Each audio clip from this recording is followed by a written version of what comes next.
Bila letak makanan panas pun, tak kira warna apa set tu, semuanya tahan sehingga 200 darjah Celsius.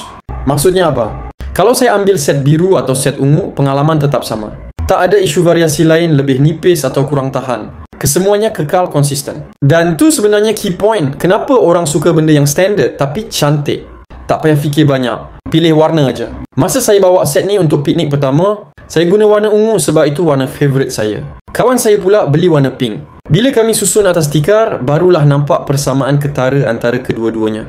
Cantik, kemas dan nampak lengkap. Tak ada satu pun item yang rasa janggal. Benda paling saya suka sebenarnya bukan pada warna dia, tapi pada cara setiap variasi bagi pengalaman yang sama senang. Bila selesai makan, saya lap. Saya susun balik dalam bucket mengikut susunan asal. Kawan saya pun buat benda sama. Akhirnya 2 bucket yang warnanya berbeza.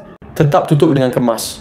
Tanpa perlu paksa atau tekan kuat. Itu yang buat saya rasa produk ni dibuat dengan mold yang sama